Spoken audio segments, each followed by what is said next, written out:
But yeah, recently I found a PlayStation 2. It was still working. It was it was discarded. I guess whoever had it didn't want it no more for whatever reason. They discarded their PlayStation 2, and I was like, you know what? It still works. If they don't want it, I'll have it. So for people like myself who don't game that much, or as much as they like to, or might be on it, every week or every month or whatever, something like that I think is a good option because it's free. you know an ad plays before I start playing. Okay, I can sit through an ad. Beyond all that, because yes, we understand that's part of the business. They put a lot of money into these things. They want to make that money back. If they feel they can make money off making a sequel to an old ass movie, then they're going to do that. But beyond all of that, as a viewer, I want to see something that isn't just a good movie.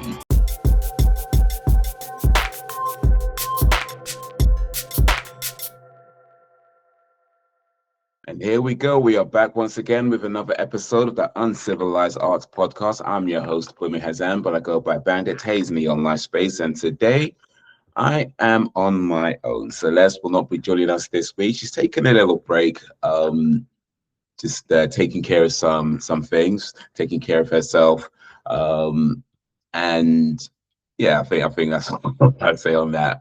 She could inform you if indeed she feels like she wants to. But yeah, for now, just taking a little break to take care of some things. Um, but yeah, I'm on my own. I'm on this episode. Hopefully, I can still keep you entertained and engaged throughout. Hopefully, I won't be rambling too much, or maybe I don't know. Maybe I will. We'll see. I mean, I'm on my own, so I may as well. Right? I might as well just ramble for the next however long. But I do have some things planned, not just rambles. I do have some things planned. I do want to talk to you guys about Romy and Michele 2. Um, Oh, excuse me, about to sneeze. Romeo and Michelle 2. More specifically, I want to talk to you about legacy sequels. This is the latest legacy sequel, at least the latest that I know about. So I want to talk to you about that and just the idea of legacy sequels and how I feel about that. I want to talk to you guys about Full Metal Alchemist Brotherhood Part 3. I've gotten through Part 3 of 5. So I am more than halfway through the entire saga. So I want to talk to you guys about my thoughts and opinions so far of Full Metal Alchemist Brotherhood from parts 1 to 3, but mostly part 3. Um, I want to talk to you guys about Xbox ads. So Xbox are, or actually they've actually launched it, I believe, in America, but it's not in the UK yet. So they launched the option of Game Pass where it's free, or they're trialing, I should say, they're trialing the option of Game Pass where it's free, but you get served ads. I believe the ads are at the beginning of, at least the way I've understood it, they're at the beginning of the game. They're not during the game. But I want to talk to you about that because that got announced, I believe, a little while ago, and I had some thoughts on it. But I want to talk about it before, but the other things came up. Well, I got time today. I got time today, so I want to talk to you guys about that as well. But before all that, let me just catch you up on what I've been doing. So I've been playing a couple of games. So I've been playing um Stranglehold, which I told you guys about a little while ago. So I'm still playing through that. It takes me ages to get through games, by the way. I don't know if you've noticed this, but it does take me a long time to get through games. It's just time, man. It's just time. You know what it's like when it's like you finally get some time to play and something comes up. It's like that. But I'm still playing through Stranglehold. I'm still enjoying it. I think I'm nearing the end of the game. That's how it kind of feels right now. But yeah, it's still pretty cool. Has some harder moments pop up and got a little bit frustrating, but overall, it's still pretty solid action. I would say it is kind of feeling like a one-trick pony a little bit in the sense that it is pretty much the same throughout, at least so far. It doesn't feel like I'm doing a whole lot much different while playing, but I can't be mad at it when it's a good trick. So it might be a one trick pony, but it's a good trick. So I can't. That's how the way did it intended. But But yeah, so far so good with Stranglehold. But I did also start playing again San Andreas, GTA San Andreas. So I found a PlayStation 2. Now here's the thing: I had a PlayStation 2 way back in the day, and I since sold that a long time ago. And in the house we had, I think it was my younger brother, one of my younger brothers that bought it. But anyway, we had a copy of GTA San Andreas, and I remember playing it at the time, and not really getting into it. I just kind of felt, whatever, and ended up putting it down and not really bothering with it. And then years later, they did like the enhanced edition. I remember playing that, and it felt like I was enjoying it a bit more. But for some reason, I ended up stop playing it, and then I guess life happened, and I never got back to it. But yeah, recently I found a PlayStation 2. It was still working. It was discarded. I guess whoever had it didn't want it no more for whatever reason. They discarded their PlayStation 2, and I was like, you know what? It still works. If they don't want it, I'll have it. So I took the PlayStation 2 that I found. I had to get another controller because it was just a unit. It didn't have the controller with it. It didn't have a cable, but I managed to get a cable. The cable's not that hard to get. I got a controller. I had to get a memory card as well. And then found the old copy of GTA San Andreas on disc. And this, by the way, is another good reason to have physical discs over digital downloads. But yeah, dug out the old San Andreas copy, and I started playing that. And yeah, so far so good. I'm not very far with it. For those of you who played it, I've done, I think, most of the early Slim missions, or at least maybe all of the early Slim missions. And there's a rider mission I've got to do, but you have to be there between, I think it's like 12 and 8 or so. I can't remember the exact times, but you have to be there at a certain time. So I'm doing some big smoke missions at the moment. But yeah, no, I'm enjoying it. Like, I can't remember why. Actually, no, I think I do remember why I didn't like it too much the first time. I think the first time I was playing it, it was the first GTA game that I played without using cheats. I remember specifically saying to myself, I'm not going to use cheats this time around, because that's how you play GTA back in the day. You just put the weapons cheat, armor cheat, health cheat, all that, you know what I mean? Money cheat. I was like, I'm not going to do that this time around. And I was kind of playing it normally. And I think at the time, it probably just, because I was playing it normally, it probably felt a bit longer than I'm used to.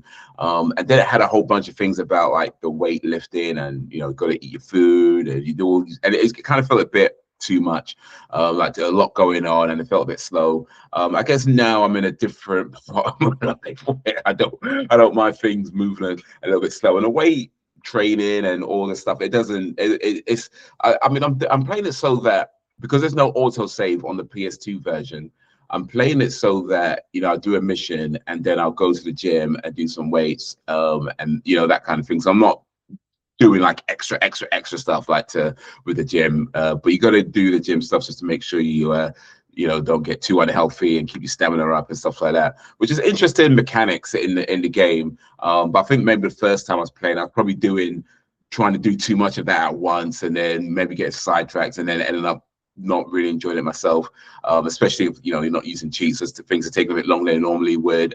So I think it was a combination of things at a time where I just kind of felt like, nah, I'm good. And then years later, apparently though, when I did play because I remember when they released like the enhanced edition, and I was streaming it on I mean, as in play it on the cloud. It was like you stream it, you play the cloud version of it. On, I think, Xbox at the time. I think it was Xbox, might have been place. I don't remember. I think it was Xbox. Anyway, it doesn't matter. But I was playing it on the cloud, and apparently with the enhanced edition, they made a bunch of changes that a lot of the fans didn't like. And because I wasn't that familiar with the game, I couldn't tell what those changes were or how different it made the experience. But I was enjoying playing the right version of the game. So what can I say? What can I say? But for whatever reason, I ended up stop playing. It's probably because It's probably something to do with like this. The membership of the cloud service ran out, and I didn't renew it. I don't really remember what the reason was, but I remember playing it for a while. I remember enjoying it when I played it, and then putting it down and not bothering with. But now I've got a PlayStation 2 that I found. Dug out the old San Andreas copy. Um, got me a new controller for the PlayStation 2 and a memory card. And yeah, I'm digging it. I'm digging it. You know, PlayStation 2 was not pre-online game. I believe some on PlayStation 2 did have online gaming, but it was definitely pre the big explosion of online gaming. So you basically just buy games on disc and you play it off the disc. Sorry, excuse me. Oof. Play it off the disc. You don't have to update it, nothing like that. It's just whatever's on the disc is what you play.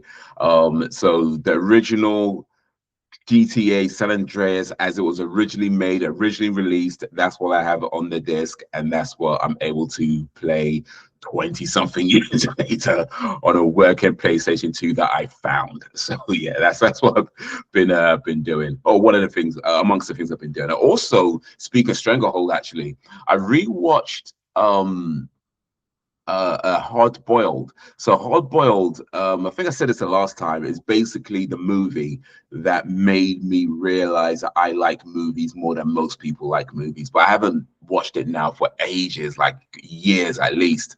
So I rewatched that yesterday actually.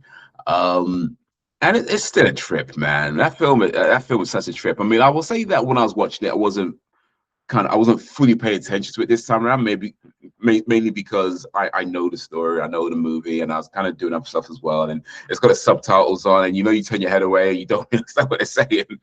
It's like the way watching movies with subtitles. I could have put the dub. I've got it on DVD, so I could have put the English dub on or something, but I was like, nah, allow it still. Um, in fact, that's another thing about DVDs and versus was it buying it through what the was it the digital services. I can just dig out my DVD from however long ago I bought that DVD and just watch that movie. I don't have to worry about some subscription or some license or whatever. It's like I've got a working DVD player, I've got a working DVD. I just watch this old ass movie. I think it's still got it on VHS as well. I'm pretty sure I have that movie on VHS. I'll have to dig through my VHS collection because I do have a working VHS player. So I might need to dig out my VHS version and watch it again on that, because that's really how it wasn't really how it was intended, but that was how it was released back in the day, VHS.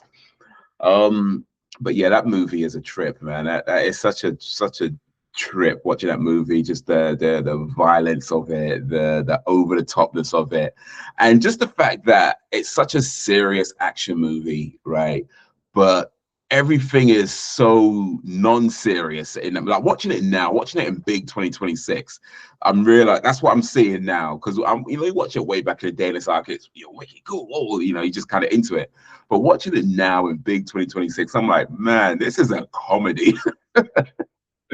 It is actually a comedy. Like it feels like watching a comedy, like an action comedy, because it's just so over the top, or certainly what we'd call over the top by today's standards. Like I imagine if they remade Hard Boiled today, it would just be a comedy. It literally be a comedy. You'd either have to change a whole bunch of stuff about of the way the action plays out, or just let it be a comedy. I think that's the only two options if you're going to remake that movie.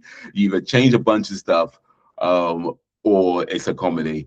But it as a movie from 1992, watching it again for the however many of time, but for the first time in a long time, in 2026, it was like, man, this is a great film, but it's a comedy. It's a comedy. Um, all right. So speaking of comedies, let me talk to you guys now about Xbox free Game Pass, or free option, free version of Game Pass. Am I saying that right? Free tier of Game Pass, but ad supported. Now, like I said, if we don't have this option in the UK, I believe it's being trialed currently in the United States. And if there's anybody in the United States, or indeed anywhere in the world where it's being trialed, and if you've tried it out, then let me know what you think of it, because I can only go by what I've read and how it sounds to me. But I know it got some backlash when they announced they're going to be trialing it.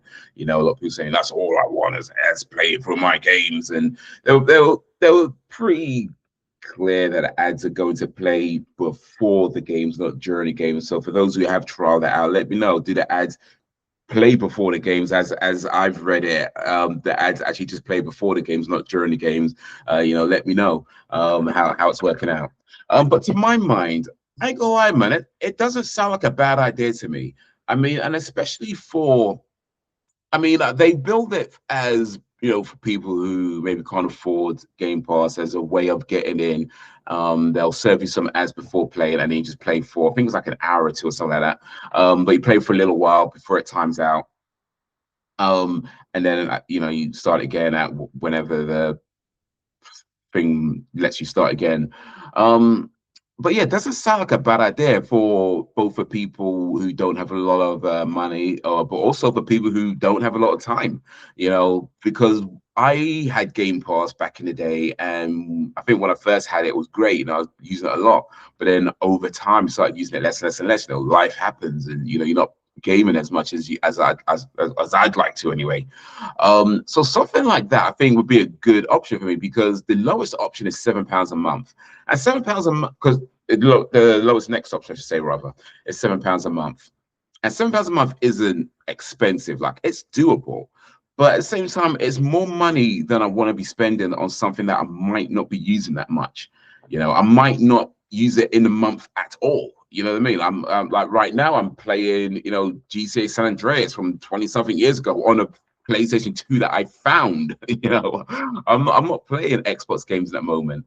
So I don't really want to be paying £7 a month for something that I barely use, and I might not even use it in that month. It's not break the bank money, but it's more money than I want to spend on something that I'm not using that much, So I feel like the £7 option is a good option for people who are using it more frequently. But for people like myself who don't game that much, or as much as they like to, or might not be on it every week or every month or whatever, something like that I think is a good option, because it's free. An ad plays before I start playing. Okay, I could sit through an ad before I start playing, and I'll play for an hour or two or whatever, and that's probably plenty for me at this point. Like, I'm probably not going to be playing for a full hour anyway at this point. So I think for people who don't have a lot of money, and people who don't necessarily have a lot of time, or maybe don't have a lot of time and money, it sounds like a good idea to me. But I know it did get some backlash about how it might play out. So for those of you out there who have trialed it, let me know how it works for you. Like, is it something that you think is a good idea, in terms of, even if it's not necessarily right for you, you might be in a position where you can afford the higher tiers and have plenty of time to game, and in which case, you don't worry about watching an ad for however long. So yeah, do you think it's a good idea? Does the way it works, does the way it actually work, do you think that is a good option for some people, whether it's people with not a lot of money, or people with not a lot of time, or both? That's my question for those of you who have trialed it. But to my mind, and to what I've read, it feels like, yeah, this is not a bad idea. Like, it's an option. It's not replacing anything. It's just an option for those who don't have a lot of money, or don't have a lot of time. So yeah, I think if it does become available in the UK, that's something I would want to look into, and that way I know there's not all games are available on it. Sorry, excuse me. And that's just what it is when you're beggars can't be choosers. You know what I mean? It just is what it is. So I know not all games are available on it, but for the ones that are, if there's stuff that I'm interested in, I can play those. And you could also stream games that you bought. Now, the way I've understood that is that if you buy a game on their digital service, it's your game, or at least until their license runs out, right? It's your game, and you could just play it off your console without any ads or anything like that. But for example, let's say I mean, I've got an Xbox One, so it's an older console by now. Well, yeah, much older console by now. I think like was that last? Yeah, it was last generation. Last generation. So like 5, 6, 7 years ago at this point. It's like the original Xbox One as well, like the old fatty Xbox One. So yeah, not even like the SAD slim version and that. And there wasn't, yeah, no. Anyway, I've got an Xbox One. But if I buy a game that's available for the Xbox Series X, I can stream it on my Xbox One, right? I could stream it through the cloud service. So I can't download it because it won't play, right? But I can stream it. That way I don't have to buy a Series X. I can play it through the stream. And because I've got the free service, I might have to well, not in months, I'd have to sit through an ad before I can start playing. But again, because I don't necessarily have a lot of time to play and things like that, I'm not overly bothered about sitting for an ad. I think what it's going to come down for me is as long as the ads isn't super long, because at the end of the day, I get adverts are somewhat of a necessary evil, right? It's how a lot of things are made to be free because they're supported by ads, whether that's, you know, social media, YouTube, you know, various TV stations, you know, they're free to the user, but somebody's going to pay for it, and that's usually through ads. So I get it. Ads are kind of a necessary evil at this point. Nobody likes them, right? Nobody likes ads, but if it enables you to get something for free or have access to something that otherwise might not be available to you, you know what I mean? It's just, I, it, I'm not mad at it. You know what I mean? I'm not mad at it. So as long as the adverts aren't super long, I think I would say 2 to 3 minutes is a maximum. Like, and even the 3 minutes is probably pushing it. You know, that's probably pushing it. But I think 2 to 3 minutes is a maximum you could do. I think once you start going, certainly once you start going over 3 minutes, you know, I think it's just like, why bother? I'm just sitting here watching ads. I'm just sitting there watching the ads. Is that, come on? I get everybody needs to get paid. Things need to get, you know, things need to get paid for. But come on, like, I think 2 to 3 minutes, and even the 3 minutes is you're pushing it. You're really pushing it. But yeah, as long as the ads aren't too long, then to my mind, it doesn't sound like a bad idea for people who, yeah, don't have a lot of money or don't have a lot of time. But for those who trialed it, let me know how it works. Let me know if you think it's a good idea, if it's a good idea for you, or you think it's a good idea for other people, or you just think the way that it's currently being, what's the word I'm looking for? Executed.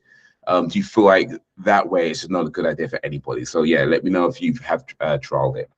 All right then.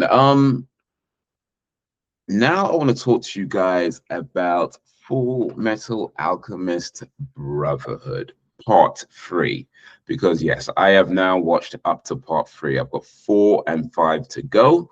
Hopefully I can get through those in the coming weeks, or probably months at this point, actually. But it takes to get through these things. But yeah, I've just watched Part 3. And I would say my overall feeling of Part 3 is that it definitely feels like it's built up to something big. Which, I mean, there's 2 parts to go, so you know. But the whole show up until now has it does a lot of world building, and it can feel very confusing at times, as to, you know, what's going on, and it can get very kind of in depth. And I ain't gonna lie, sometimes I have to backtrack a little bit and be like, okay, I clearly missed something. But it is, I do like the fact that it's in depth, because it gives the show a lot to think about, and of course gives the viewer, I should say, a lot to think about. And where, and I'm not going to go into spoilers, by the way. So you know, where you're safe, you're safe. But what's happening in the show now, it does, like I say, it does feel like it's built up to something, and also the characters, the way they've developed, is kind of been, I mean, I don't want to say surprising, but certainly surprising, if that it's not surprising, but surprising. I don't, that probably doesn't make any sense, but that's, I think if you watched it, you know what I mean. But yeah, surprising and not surprising, like in terms of like, you know, who's aligning with who, and that kind of thing. But overall, it's just been a really interesting journey, and the you know, from how the second part ended and to how this one sort of progressed. And, you know, with some of the characters like Alphonse, you know, some of the things that he's going through. They are kind of longing out some relationships, though. I won't, again, no spoilers, but there is a particular relationship they clearly just longing it out, even though it's like, come on, man, come on. You've had just longing it out, but whatever, it is what it is. But yeah, I think for anybody who's not watched it, I can, even though I've not seen it parts 4 and 5 yet, I do feel like I can fully recommend it at this point. I can fully recommend if anybody's not seen it. Certainly these like parts 1, 2, and 3 have been pretty damn good. A little corny and cheesy and, you know, weird anime at times, right? But overall, it's yeah, it's been a pretty interesting journey. And yeah, I'm looking forward to seeing how it all unfolds over the next 2 parts. And like I say, it feels like it's building up to something. We've still got 2 parts to go, so maybe some more building to go, maybe. But yeah, it's doing it. It's doing it. All right, so I ain't gonna spoil it for you, so let me not say too much. Um, And then, yeah, lastly for today, I want to talk about Romy and Michele 2, or more specifically, Legacy Sequel. So, a few episodes ago, I mentioned that I watched Romy and Michelle's high school reunion again. After, I mean, I don't remember what year I watched it. It came out in like 96 or 7, I think. I probably watched it sometime around 98, 99. So I'm watching this something like more than 25 years later, at least. And certainly near enough to 30 years. Well, obviously 27 years, or yeah, no, yeah, 30 years. Near enough to 30 years from when it was actually released. Um, but yeah, I'm watching it again after a long time. The first time I watched it, I didn't think a whole lot of it. You know, I probably just watched it because, you know, Lisa Kudrow, Janine Garofalo was in it. You know, Janine Garofalo was just killing it at the time. If you know Janine Garofalo, get to know Janine Garofalo. She was killing it at the time. But yeah, she's still killing it now, by the way. But she was killing it at the time. She was like in every movie, just about like the way Pedro Pascal's in every movie. Janine Garofalo was in every movie at the time. Certainly every movie I was watching anyway. So there is that. But anyway. But yeah, didn't really think much of it. It was fine, whatever. And then I watched it again. I was like, man, this is a gem of a movie. And then, you know, Romy and Michele 2 gets announced. So now here's a thing.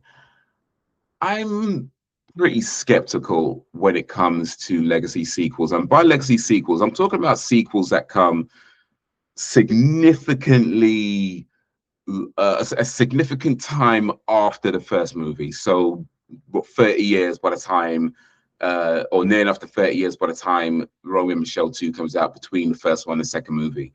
You know, like anytime there's a gap of more than let's say 15, 20, let's say 20 years, 15, 20 years. Let's go 20 years for a legacy sequel. Unless maybe there's an official definition somewhere.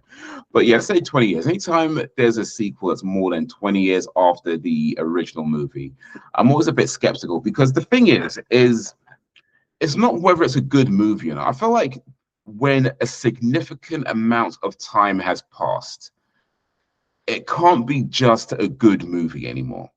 That ship has sailed. You know what I mean? That ship has sailed. It can't be just a good movie that continues the story. That ship has sailed. Once a significant amount of time has passed, you need to have a reason for bringing it back. At least in my opinion, anyway. Because there's lots of legacy sequels, and they're fine movies. I'm not saying they're rubbish or anything like that. You know, because they're not rubbish movies by any stretch. At least, no, not of the ones I've seen. But at the same time, they just don't feel necessary. You know, they don't feel like they needed to do this. And it can often feel like a cash grab or a nostalgia play. And these aren't in and of themselves bad things. I mean, a cash grab could still be a good movie. A nostalgia bait could still be a good movie. But if that's all it is, then it's kind of like, did we really need to do that? And I feel like there's very few legacy sequels that really show their value in terms of why they exist beyond being a nostalgia, beyond, of course, the studios want to make money and that kind of thing, beyond all that, because yes, we understand that's the part of the business. You know, they put a lot of money into these things, they want to make that money back, and if they feel they can make money off making a sequel to an old ass movie, then they're going to do that. But beyond all of that, as a viewer, I want to see something that isn't just a good movie, but has a reason to exist beyond that.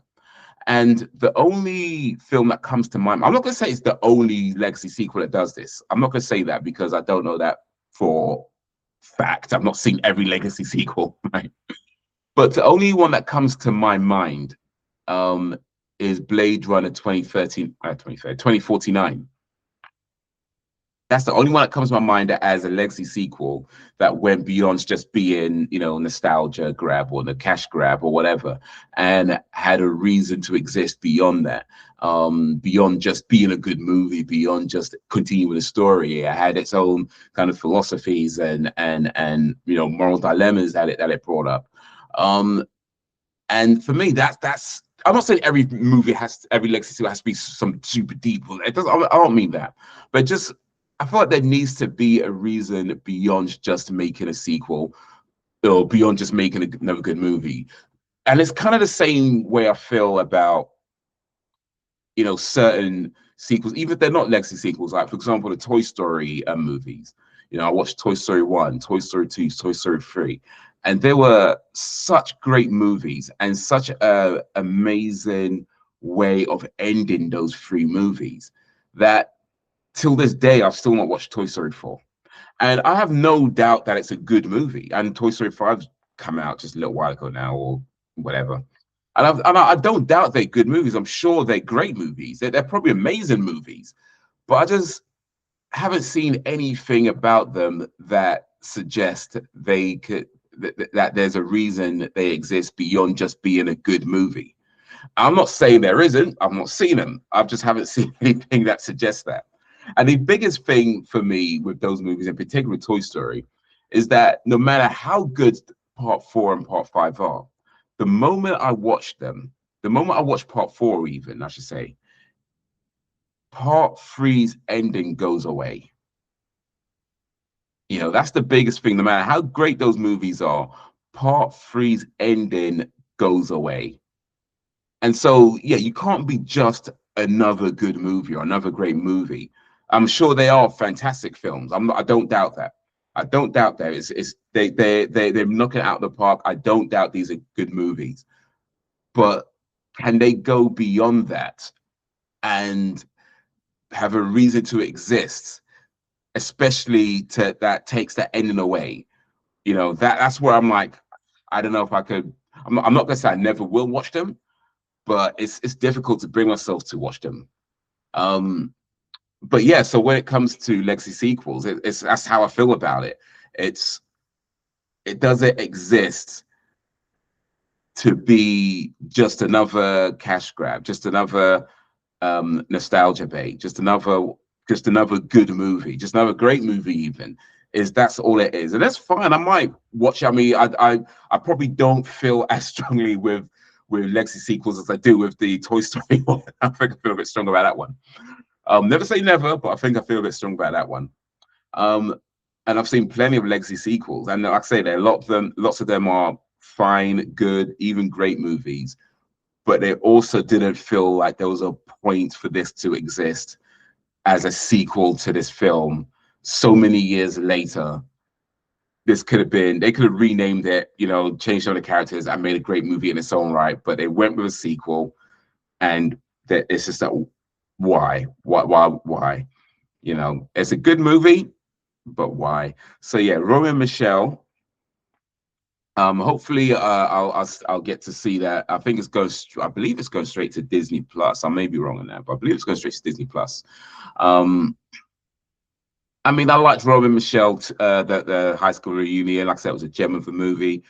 I don't doubt this would be another great film as well, but would it have a reason to exist beyond just being another good movie 30 something years after the sequel? You know, that I guess I'll always be seen. I guess those. that's what waits to be seen. But anyway, yeah, I think that's where I'm gonna wrap up today's episodes. It's just me on my Jack Jones, so I won't ramble too much in the end. Let me know what you think of anything that I talked about today. How do you feel about legacy sequels? Or how do you feel about sequels to movies that aren't necessarily legacy sequels, but to movies that have ended? You know what I mean? Like how Toy Story 3, 1, 2, 3, it ended. It ended, and then you brought it back. In fact, real quick, way back in the day, some of you might know a TV show called Only Fools and Horses. It was a very popular show in the UK, comedy sitcom. And it was a great show. It was really funny. Lots of people watched it. I watched it a lot. They had like a movie they did, like was it Miami Twice? You know, and Del Boy has a doppelganger. That was hilarious. But it was a great show. And the thing about the show, they had like this running joke where, because Del Boy, he's kind of a wheeler dealer, he's selling whatever he can get his hands on, he's trying to make his fortunes, and he's always telling Rodney's his younger brother, he's always telling Rodney, oh, this time next year we'd be millionaires. And of course they're not. They're still like wheeling and dealing and trying to sell whatever they can get.